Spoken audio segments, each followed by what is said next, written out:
Buat kalian yang mau mensupport channel ini dengan donasi, atau emang sekedar mau beli mimin kopi, kalian bisa pilih antara Super Thanks atau Saweria. Gue sih nggak masalah kalian pilih yang mana. Cuma kalau bisa, lewat Saweria aja. Soalnya kalau YouTube, potongannya gede, 30%. Kalau Saweria, cuma 5%. Untuk link Saweria, kalian bisa klik aja di atas kanan nih. Atau bisa cek di kolom deskripsi. Tapi kalau mau support, nggak harus donasi kok. Dengan kalian nonton sampai habis, dan memberikan like pada video ini, itu udah ngebantu banget buat support channel ini. Oh iya, kalian juga bisa join nih ke grup Telegram komunitas cerita manhwa yang baru. Untuk linknya, gue tampilin di layar ya. Tapi kalau malas ngetik, cek aja kolom deskripsi. Di sana, kalian bisa sharing nih topik seputar manhwa dan kawan-kawan, dan juga ketemu teman baru. Kalau mau info terbaru dari Mimin, misalnya upload kapan atau misalnya ada telat upload, Mimin pasti akan langsung infokan di Telegram. Makanya, jangan lupa join ya. Nggak perlu berlama-lama lagi, kita mulai aja ceritanya. Halo guys, Sabik di sini, dan sebelum mulai ceritanya, gue mau ngumumin nih kalau Mimin sekarang ngadain giveaway. Mimin mau giveaway satu buah HP baru saat nanti udah menyentuh 50.000 subscriber. Untuk ikut atau berpartisipasi ada beberapa syaratnya nih, tapi simple banget. Syarat dan ketentuannya kalian bisa lihat nih di Instagram Mimin. Instagram Mimin tuh nih, Mimin tulis nih HP Sabik 12, atau kalian bisa lihat aja nih di link di deskripsi, udah Mimin cantumin di bawah. Di Instagram Mimin itu ada postingan dengan logo cerita manhwa. Nah, di sana kalian bisa lihat tuh syarat dan ketentuannya. Gak susah kok, syaratnya simple banget. Gak pakai ribet, gak pakai susah. 2 menit selesai. Pemenangnya akan Mimin umumin saat udah menyentuh 50.000 subscriber. Tunggu apa lagi? Makanya yuk, buruan subscribe biar cepet-cepet giveaway-nya. Nanti bakal ada giveaway terus kok, tenang aja. Oke, segitu aja. Kita lanjut ke ceritanya. Hanya seorang menantu, bahkan masuk universitas, juga dibiayai istrinya. Mana mungkin dia mampu membeli barang ini? Temannya si Hao Mei Li berkata, yang kiri nih. Ku dengar dia punya mobil juga dari pemberian keluarga Tao. Yang kanan menambahkan, iya, keluarga Chow juga hampir bangkrut beberapa waktu lalu.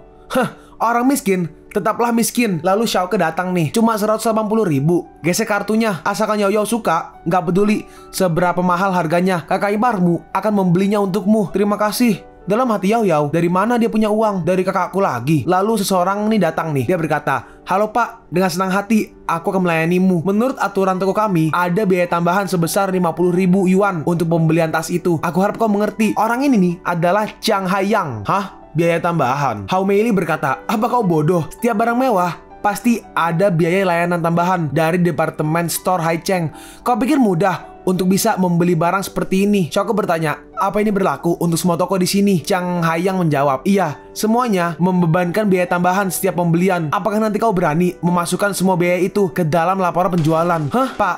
Kalau kau merasa barang itu terlalu mahal, silahkan cari ke toko lain. Mei Li berkata, berapa sih isi kartumu? 50.000 yuan aja berbelit-belit. Totalnya hanya 230.000 yuan. Murah. Ini, gesek kartuku. Hah, dengan senang hati. Kau harus sadar kalau kau hanyalah seorang menantu miskin. Jangan sok kaya, akui aja kalau kau nggak mampu membelinya. Yoyo berkata, kau benar-benar membuatku udah lama sekali rasanya aku ingin menamparmu. Xiaoke berkata, tunggu, hari ini gak akan ada yang bisa beli tas ini. Siapa kau beraninya mengaturku? Chang Haiyang, kau nggak hanya nggak bisa menjual tas ini, tapi kau juga akan keluar dari departemen store. Keluar? Kau bercanda? Kau nggak tahu siapa aku di sini, ha? Wajar, kau nggak bisa mendapatkan tas itu. Jadi kau mengacaukan semuanya. Manajer Chiang adalah kakak ipar dari manajer Huang. Apa kau bercanda? Yoyo berkata, kau bisa dihina habis-habisan jika terus begini. Sebaiknya kau mengalah aja. Yang kacamata berkata, aku pikir itu juga solusi yang baik. Lalu si Xiaoke mengambil HP-nya nih. Sekretaris tuh suruh Huang menemuiku di area bagasi lantai 5. Yo,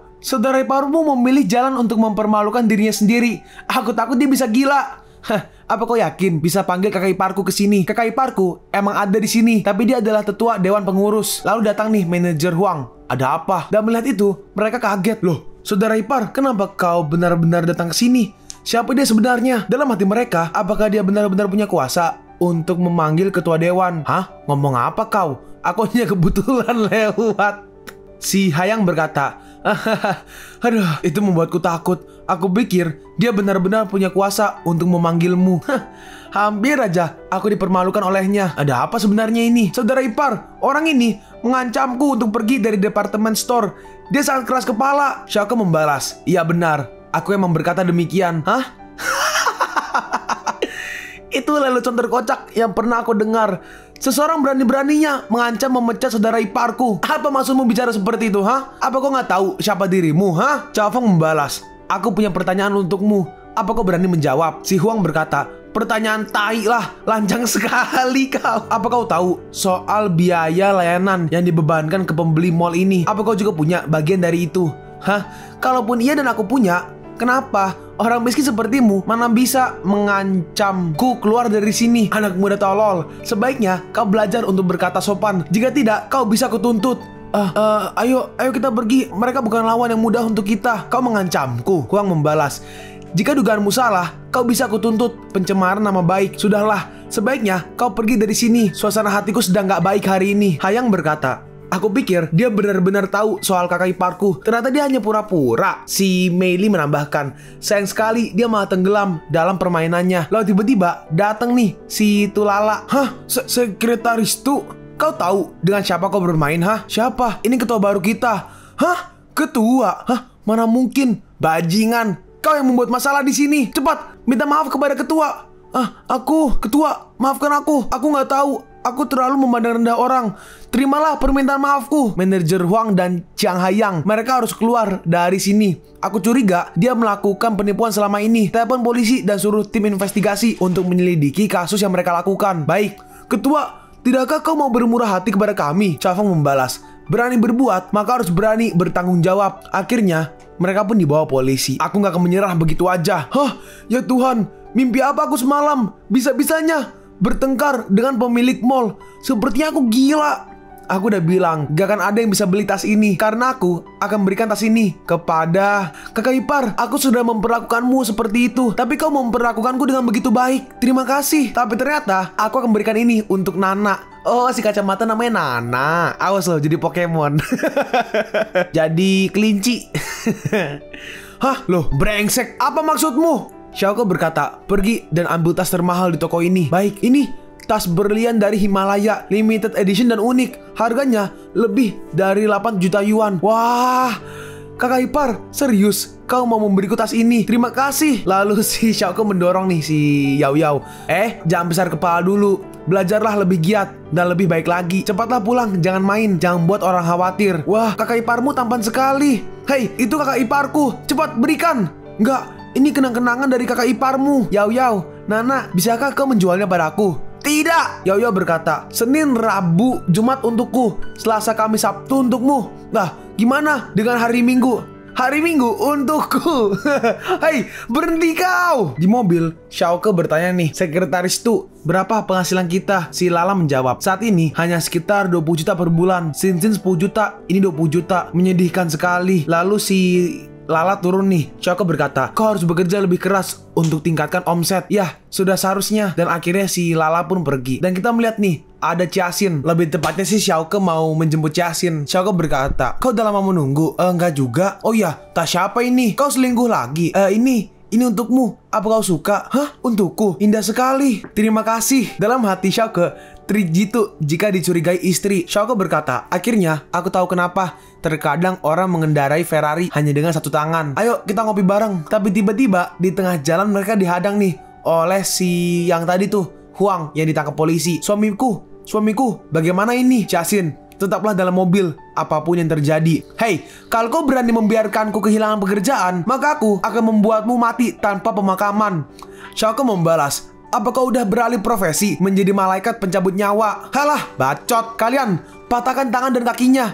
Tapi ternyata orang suruhannya tuh Wei Yun. Tenang aja, gak peduli apa statusnya, ini masalah kecil bagiku. Tapi saat dia melihat Xiaoko, oi, Kong Wei Yun, apa kabar? Hah, kau? Loh, kalian kenal? Xiaoko berkata, hei, apa kalian lihat-lihat, hah? Apa kau ingin aku membereskanmu, hah? Salam hormat. Hah? Apa-apaan ini semua? Melihat itu, si Huang bingung. Apa-apaan ini semua? Lalu Xiaoko masuk mobilnya nih. Aku pergi dulu. Kalian lakukan aja apa yang harus kalian lakukan. Lalu si Huang berkata, hentikan dia. Jangan biarkan dia kabur. Bukankah kau udah bilang akan membunuhnya untukku. Bajingan, bak! Kaulah yang harus kubunuh. Kau hampir aja membunuhku. Dan akhirnya Jiaxin dan juga Xiaoke nih makan nih di fine dining gitu kan. Xiaoke berkata, aku rasa jika kita membuat pameran belanja bulan ini, mungkin masalahnya kapasitas produksi kita nggak cukup. Kalaupun hanya jual pakaian, kita nggak mampu membuat pameran. Lalu tiba-tiba Xiaoke kebetulan sekali kita melihat nih, ternyata itu si Liu Xian. Nah iya, yang dulu pacarnya yang dari gendut, yang pindah-pindah pacar itu loh. Dia ada pacar baru nih, namanya Chu Cicen. Chu Cicen. Si Cicen berkata, bukankah ini anak mertua sebelah? Iya, kau benar. Xiaoke berkata, hei, kau udah ganti pacar lagi? Dalam hati si Liu Xian, bajingan, beraninya bilang seperti itu. Suamiku, apa mereka teman kuliahmu? Lalu si siapa? Si Cicen langsung melihat nih ke arah Jiaxin. Dia adalah putri tercantik di Haicheng. Tas itu terlihat seperti murahan, tapi unik juga. Si Cicen berkata, mungkin dia tipu istrinya dengan barang KW.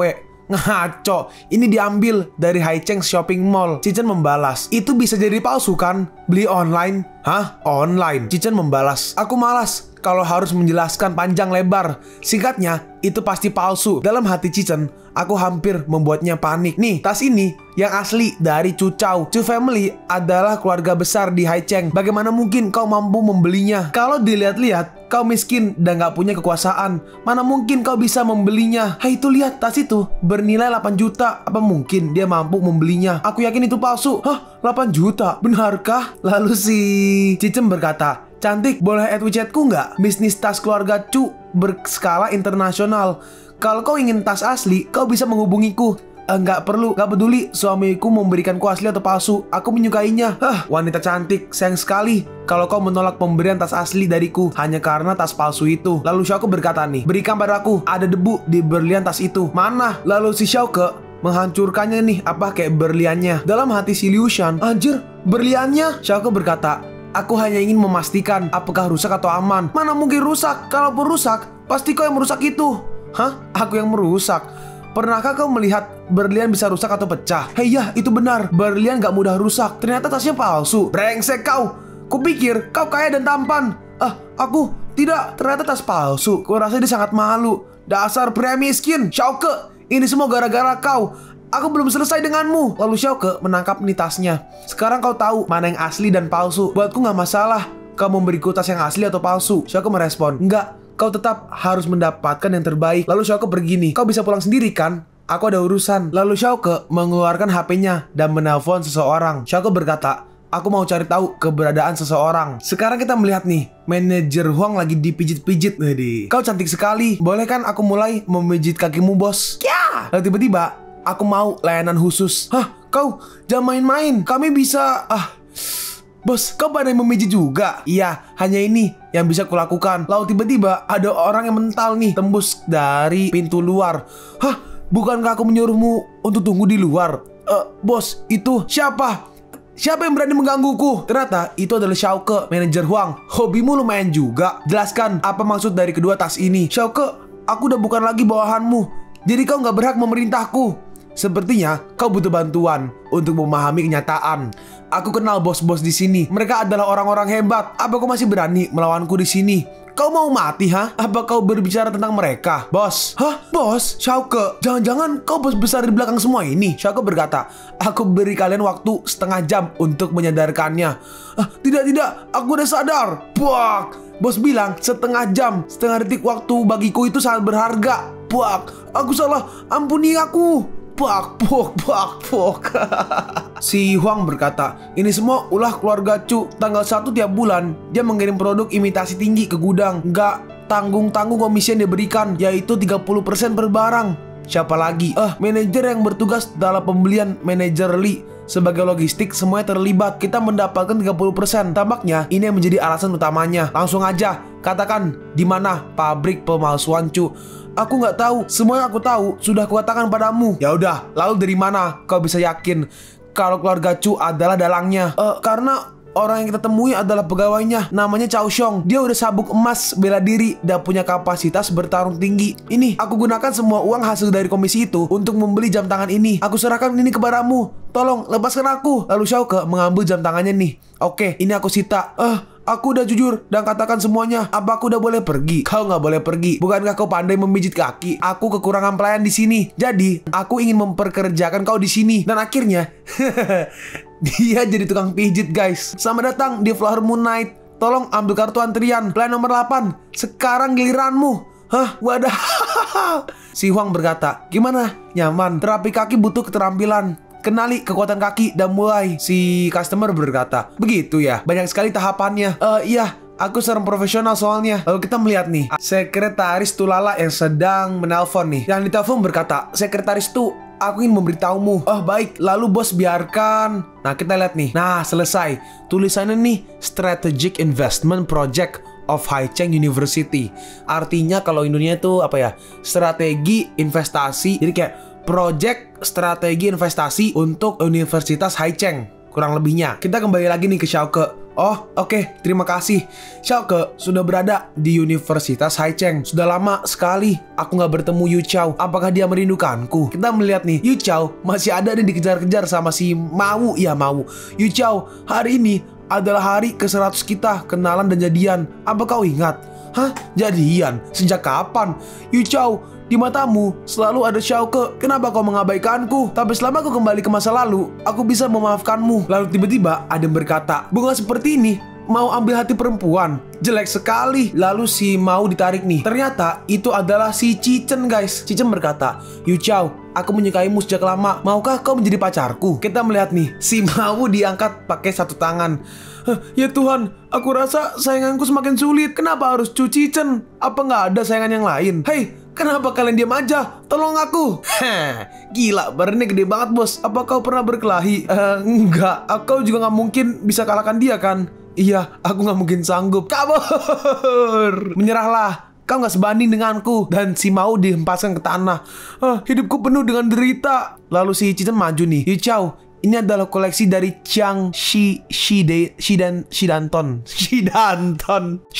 mungkin ya, karena kan ini kan Chiang Shidanton Art. Kalau art kan bahasa Inggris, jadi Mimin asumsikan cara bacanya Inggris, berarti Shidanton Art. Kau cocok memakainya. Hei tuh, jam tangan itu bernilai sekitar 1 juta dan itu digandakan. Ini benar-benar gak masuk akal. Cu Cichen gak manusiawi. Sayangnya aku gak tertarik. Dalam hati Yu Chao mewah dan berkilau. Ini aku berikan ini hanya sebagai tanda kalau aku menyukaimu. Seperti malam yang indah di bulan purnama. Terimalah Yu Chao. Terima. Dalam hati Yu Chao, seandainya aja dia adalah... Tiba-tiba, awas, kebakaran. Ada yang bawa fire extinguisher, guys, dan disemprotin ke si Cichen. Hah, apa-apaan ini? Oke, bagus. Terima kasih bos. Ternyata itu adalah Xiaoke. Siapa yang berani melakukan ini kepadaku? Hah? Apa kau bosan hidup? Kenapa? Apa kau baik-baik aja? Hah? Aku pikir siapa? Ternyata menantu Chao. Apa kau juga ingin mendapatkan wanita ini? Lalu Yu Chao langsung pergi nih ke Xiaoke. Xiaoke, kau di sini? Xiaoke membahas Cichen. Bukan kampus. Kenapa enggak? Hah? Lalu si Mau pergi nih ke Xiaoke. Xiaoke, akhirnya kau datang juga. Kalau kau telat sedikit aja, dia akan mengambil Yu Chao. Apa kau pantas bertarung denganku? Kalian bisa apa, ha? Dasar dua orang miskin. Terlalu berat bersaing dengan jam mewah itu. Oh, jam tangan. Aku juga punya. Hah? Jam tangan? Emangnya kau bisa beli jam tangan Swiss? Berapa banyak uang yang istrimu berikan tiap bulan? Waduh, ternyata dia gunakan uang istrinya untuk hadiah wanita lain. Aku rasa jam tangannya palsu. Hei, diam kalian semua. Aku nggak butuh jam tangan mewah. Lalu ini Xiaoke membukanya nih. Ini kalau aku yang bawa, ini untukmu. Apa kau suka? Wah, ini apa itu jam tangan legendaris itu? Graph Diamond Fantasy Watch 110 karat berlian berwarna. Waduh, 110 karat. Karatannya ada 110. Hah, itu adalah jam tangan termahal di dunia. Harganya bernilai melebihi barang antik. Wah, indah sekali. Aku suka. Dasar munafik. Aku gak akan bisa melawan. Aku miskin. Hidupku gak ada artinya. Lalu si siapa? Si Yu Chao mau melepas jamnya nih, tapi ini terlalu mahal. Aku nggak bisa menerimanya. Tapi Xiaoke menahannya nih. Menurutku, lebih mahal lebih baik. Dan kau akan terlihat semakin cantik. Duh, jadi malu. Aku hanya wanita biasa. Yu Chao, ada apa denganmu? Apa kau baik-baik aja? Jangan banyak bacot. Jika aku memakainya, bagus juga. Xiaoke, di mana-mana kau selalu menentangku. Hari ini aku akan memberimu pelajaran. Kau patahkan tangan dan kakinya. Jangan beri ampun. Lalu Yu Chao berkata, orang ini sangat kuat. Lalu datang nih 2 orang. Seseorang berkata, halo, Siapapun kau, dilarang keluar masuk area kampus seenaknya. Yang kiri berkata, dilarang berkelahi di kampus. Yang kanan tuh kakaknya si Liu Shan, kakaknya ya. Sebagai petugas keamanan, kami hanya ingin memastikan semuanya aman. Dan kau sebaiknya cepat keluar dari sini. Hah? Oke, terima kasih. Kau jangan keras kepala. Ini tugas kita menjaga kampus. Gak ada hubungannya denganmu. Hah, berisik sekali. Kita melihat nih, yang agak gendut nih, dia maju nih menendang si orang dari si Cucicen. Cucicen ya. Hah, dasar pria tuli. Rasakan ini, dia menendang, tapi kakinya langsung ditangkap dan kakinya diserang nih. Hah, ini maumu. Krak. Dan ternyata diserang sampai kakinya patah. Hah, terlalu gegabah. Lalu kita melihat nih, si kakaknya Liu Shan maju. Bajingan, mati kau. Beraninya buat keributan di Universitas Haicheng. Kalian pun sampai di penghujung video ini.